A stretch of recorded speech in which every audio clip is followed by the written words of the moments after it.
Hello, everyone. Good morning. Welcome along to the Blood Red channel. We are live with the Liverpool News Daily Show or the Blood Red Morning Bulletin.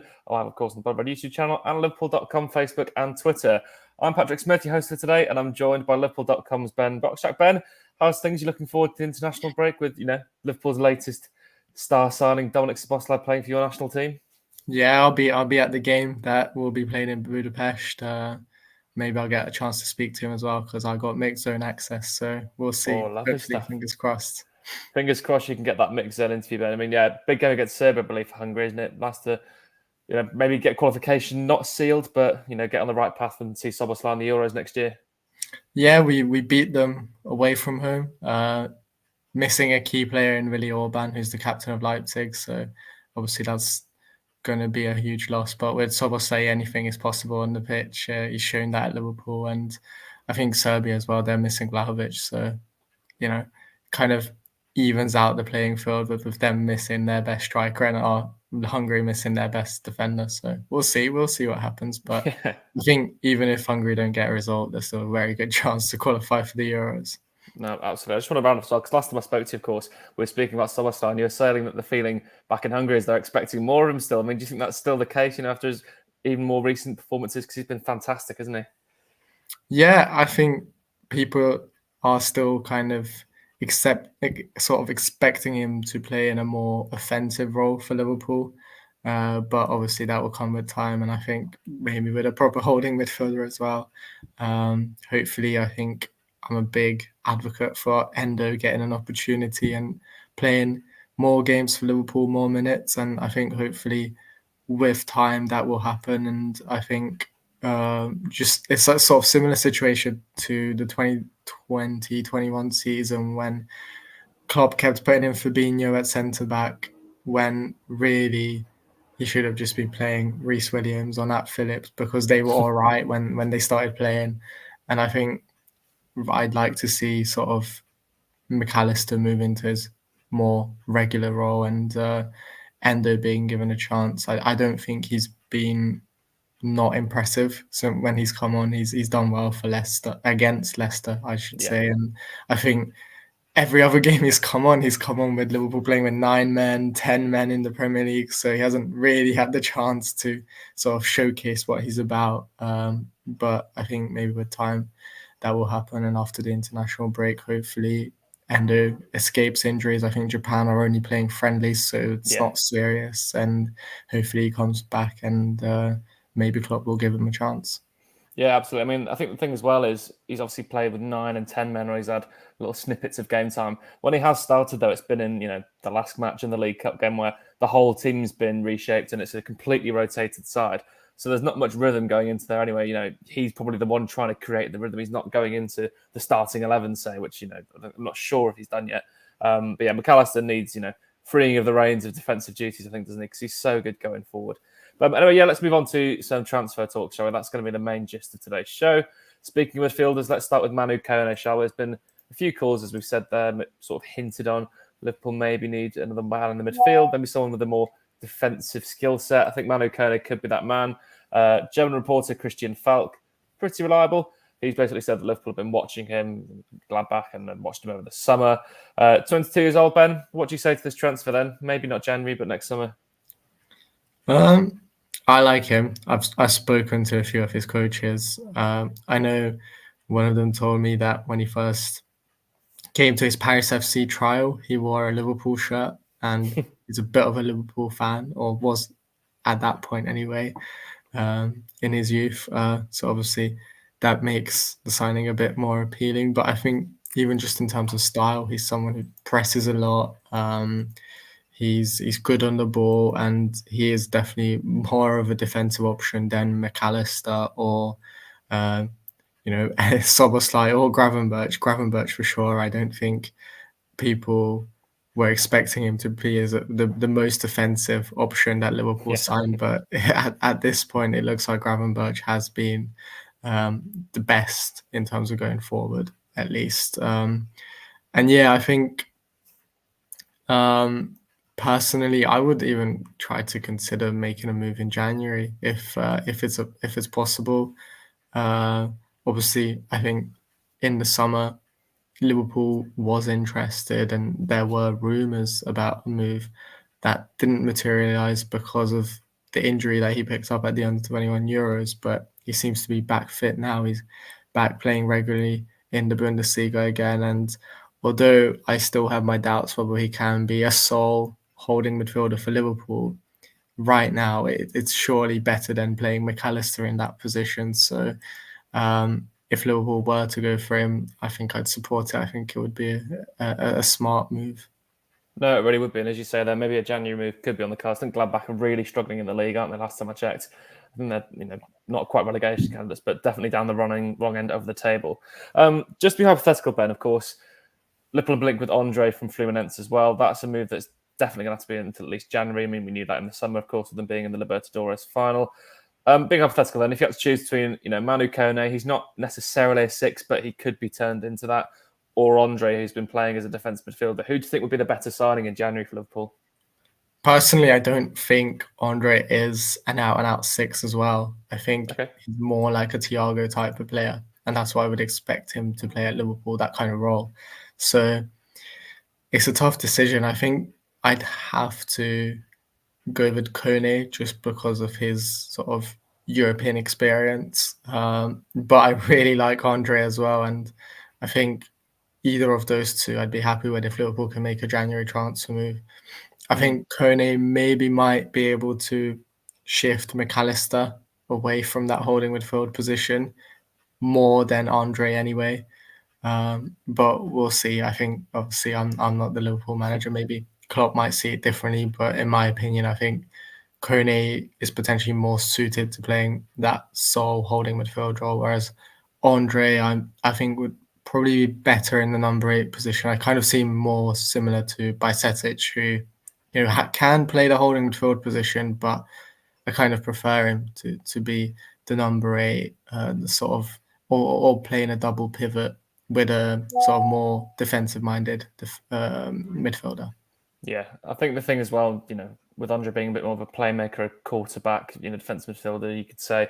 I think Klopp does like having a destroyer in there, doesn't he? He needs someone with a big physical presence who will just stand there and tackle people, basically, like Fabinho.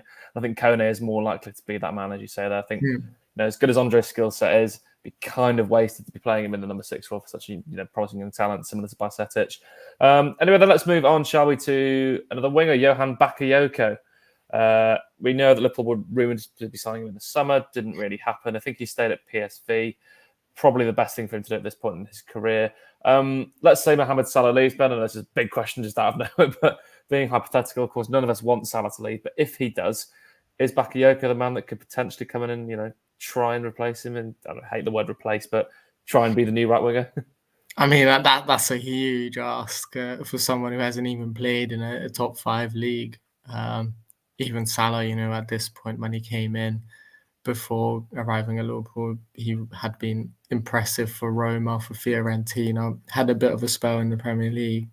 So he had that experience. Bakayoko obviously doesn't. I've seen a few games of his. I think he's impressive. He's a good youngster, but I think still decision-making wise, he needs to improve. So I don't see him coming in and being a direct replacement for Salah. I can see him coming in with a sort of more proven right winger as a backup option to sort of supplement that right wing role. I think we might have been expecting maybe a little too much of Endo at this stage. People forget he's still very young, and I think people were expecting that maybe in a year's time he'll be Salah's or like full-time replacement. I can't see that happening. I think you have to be patient with young players. You have to give them the time. Maybe Dirk might need a sort of temporary step to bridge the gap and go on loan somewhere. Bakayoko is obviously 2 years ahead of him in development. I think almost 3 years in terms of when they were born. So obviously he's going to be better in quality right now, a better fit. But then again, there's the question of if he's coming in as a second option, would you rather trust Dirk in the long term to be that backup option and maybe even the starting 11 option? Or do you bring in Bakayoko but kind of sort of hinder Dirk's development or sort of path into the first team? For me, I think that's probably better options out there at the moment. I don't see Bakayoko at the same level as Gakpo when he came into Liverpool. I mean, Gakpo scored, I think, 3 goals at the World Cup in 4 games as well, on top of everything else. And his numbers were crazy for PSV in the sort of his first half of last season. So I don't see Bakayoko at that level. And I think for that reason, I think Liverpool probably have better options to go for. And there are proven players in top 5 leagues who can have a better impact in the and a more immediate impact in the Liverpool first team, rather than going for a sort of direct, sort of a more of a project signing who will take time to develop. If Salah does leave, I think Liverpool need an immediate player who comes in, gets going, and sort of replicates similar, not the same, but similar numbers to Salah at least. Yeah, well, that's the main thing I think as well. I don't think Bakayoko is obviously good enough to replace Mohamed Salah. He's nowhere near that level. But you also make the very good point that, look, if you're replacing, and I hate the word replacing, if you're going to sign someone after you've sold Mohamed Salah, they need to be 24 to 27 and come in and be able to score 20 goals a season, get 20 assists a season. Like, it's, it sounds crazy, but you need someone that good, because Salah's contribution to the team can't be underestimated. And at the same time as well, you don't want to be blocking Bender's path to the first team. It's similar to, we were talking about Bence in the summer, weren't we, about signing a number 6 when there was all the Lavia Caicedo talk. If you sign one of them two, that basically says Bence isn't going to be playing then for the next 10 years as a starter, as a number 6. So, yeah, I think they'll have to think about it, be wise. There's not too many players out there on the right wing they could go for. Maybe Michael Olise, Jared Bowen come to mind. I mean, Rafinha. I think Kubo, someone left a mention of Kubo in the comments. I think that's a good shout. He's been someone who's been hyped as a sort of wonder kid from a young age, playing at Barcelona, then Real Madrid. And I think last season he had a really good season. He broke the Japanese goal scoring record in La Liga.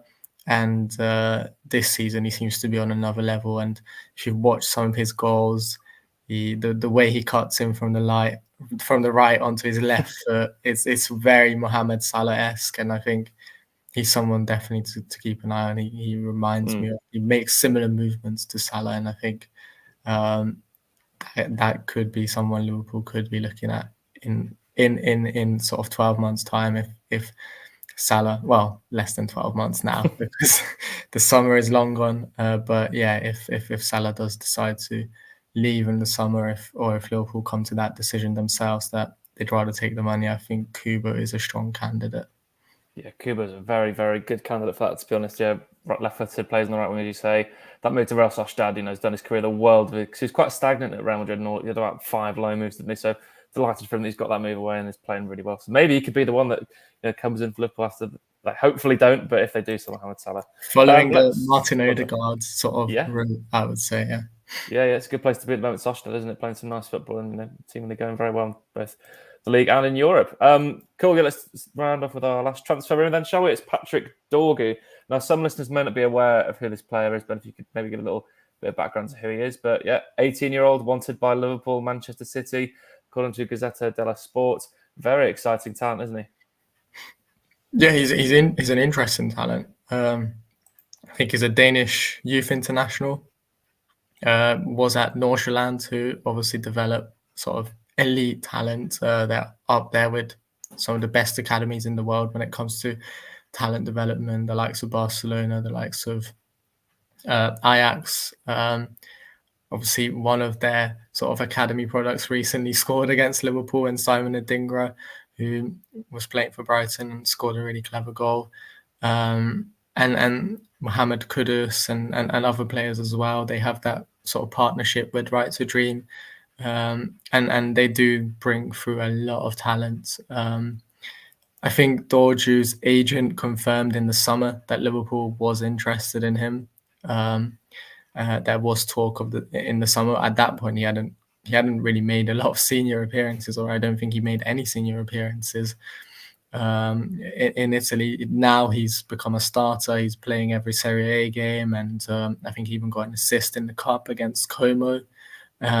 So yeah, he's making good strides, but it's a sort of interesting one because if Tsimikas hadn't signed that contract extension, I'd be like, this could be a really smart option for maybe a long-term replacement for Robertson, but someone who could come in and replace Tsimikas when inevitably he will want to move on, and sort of, he's getting to that age where I don't necessarily think he would be.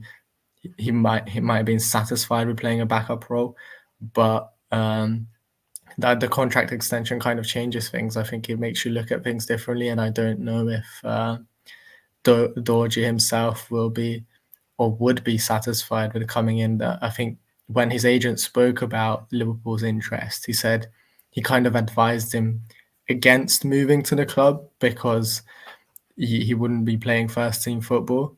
And obviously, I think Tsimikas' contract extension confirms that. So Liverpool may admire him, but I think bringing him to the club is going to be difficult under the circumstances right now. Yeah, it's an interesting one, isn't it? Just to round this off here on the show, Ben, the Tsimikas contract extension is a bit of a strange one, do you not think? Because, Robertson's taken some criticism wrongly, I think, this season from a large number of the fan base.